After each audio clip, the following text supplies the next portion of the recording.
It happened somewhere in the world. 70,000 of people are arrested at once and thrown inside. During the state of emergency, they were thrown inside without any warranty, with tattoos on their faces, with a slight difference in their movements, with a slight difference in their looks. Some innocent people are also thrown inside. It is said that happened because of this. There is still some truth in it. The same water for drinking, the same water for bathroom. The Indian style toilet, there is water for drinking next to it. Unless he turns on the light outside, you don't know what is going inside. They keep them like this for 15 to 30 days. Sikot is largest prison in the world. There are 40,000 gangsters inside. The government of El Salvador is actually located near this point on the map. The story of this prison built there is no worthy of a Hollywood movie. If you go inside once, there are 80 people in each room. The prisoners who kill the people in double digits. If you go back 2 to 3 years, if you look at El Salvador, there are two groups. One is MS-13 and the second one is Barrio 18. Out of 1 lakh people, 104 people die every year because of these two gangs. So Nayab Bukele presents his name in his brainchild. This prism is called Seacot. Regularly visit the prism. At some point, they come out. There is a small hope in us or a small permission to meet their relatives or families. If any prisoners step inside this sea court, he will not go outside that building. He will not even come outside of the room. Inside a room, there are 80 members and there is only one toilet for everyone. What is the reason for building such a dangerous prism and what is the reason for building it? In this video, we are talking about this dangerous prism and even the police are afraid to go near them. If you are new to our channel, please do subscribe to our channel to get more informative videos. Let's go into the video. You need to know what happened in March 2022. Nayib is Vice President of El Salvador. He made a decision. Why did these two gangs form within a few days? One of them is M13 and Barrio 18 are the most dangerous gangs in the world. It is started in Los Angeles, California in 1980s, but their roots are in El Salvador, Honduras and Guatemala. They have a coded language, have particular tattoos and number 13 is identified in their body. They can also do secret hand signs. They are very dangerous. They used to beheading enemies and torturing drivers. They also operate in the US, Mexico and Spain. But they are very strong in their local streets of El Salvador at that time. And their opposite team is Barrio 18. They got that name because they became the 18th gang in the street. But gradually, they also became a very big gang. In fact, they have grown to point where they can hit MS-13.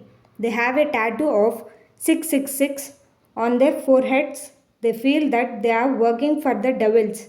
They are mostly from Mexican and Central America immigrants, but they recruit children as young as 10 years. They practice street warfare very strongly. They rule the streets. So even the police are afraid to come at that time. The situation was like this, and the core tattoo signature is called a teardrop. The number of teardrops is the number of people killed. If there are more than 3, the situation was like this, and the entire street were under their control. Due to this, the government imposed a state of emergency across the country. The Vice President El Salvador publicly declared that anyone who wear tattoos that looks a little different on the road should put them inside and not show any signs of embarrassment. He immediately ordered the police to take to the streets. The next 16 months are almost a state of emergency. Even if there is a small mistake, you will be put in a van. Not a few hundreds, but thousands were arrested. They were already have 70,000 people in existing prisons in El Salvador. They have arrested more people than they can hold. They decided to build the largest prison in the world. How can we build that prison? Not only escape, but the idea of escape must die. Even if a prisoner is inside, A person enters this prison. Once he or she goes in, he or she cannot come out. At the time, 70,000 people were 2% of El Salvador's population. So, whatever this particular prison was built for, it housed 40,000 people. There are probably 8 different blocks inside. If you look here, you will see that each building has a separate wall, on the top of which there is an electric fence that is 4 to 5 meters wall to guard the whole jail. A wall will be built. It is 9 meters. Above it is 4 meters electric fence. If any man could pass through all these, if he took a small step, pebbles would be thrown around to make noise. First of all, whatever this jail is, it is far away from the life of world. There is nothing to do in the jail. The sewage system, electricity, completely separate. There are generators, can sustain for a week. Even the power is cut off for the whole world. There are 600 military people around. Now there are 1000 people working continuously. As mentioned in the beginning of this video, everyone wear mask. There is a jailer per block. He is very strong-hearted person, but he doesn't wear a mask. The reason is simple. To bring such dangerous criminals to line, you need someone who can look them in their eyes and speak to them. He himself says that. Now you can understand a little about jail infrastructure, life of prisoners inside the jail.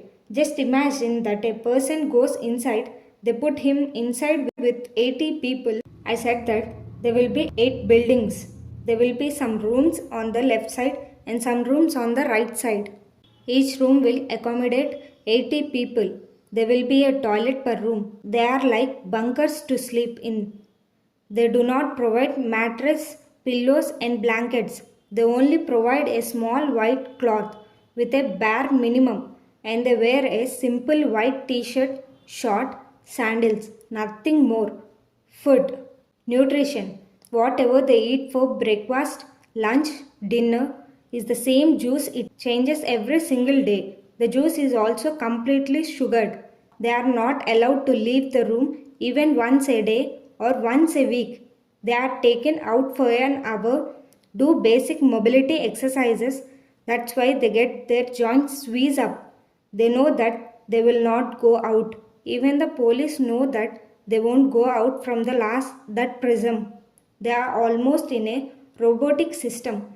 And every person who comes in, even if he is a journalist, they conducted checkings. Whatever infrastructure they have, they show everything including the bones inside our bodies. When they go inside, even if you swallow something and come inside, they remove such things and having this system inside the prison. If a cameraman goes and recording something, some people look at cameraman and give some messages. There are people who have been gangsters for 30 years and 20 years old and even 10 years old and even small children. If you make any mistakes, there is a jailer for every block inside who will take you and put you in a isolation cell and put them to 15 to 30 days. The same water for drinking, the same water for bathroom. Unless he turns on the light outside, he doesn't know what is happening inside. When a person asks the jailer, he gives the same answer. There are not normal people inside. They are the gangsters inside the prison. There are no connections with outside and even the family members and no connections with other gangs. There is a person called MS-13 gang member. He joined in 2004. He worked in gangs for 30 years and put him in a jail. He will say only one thing. If I have any regret in my life is I saw my son when he was 4 years old. Now he is 21 years old.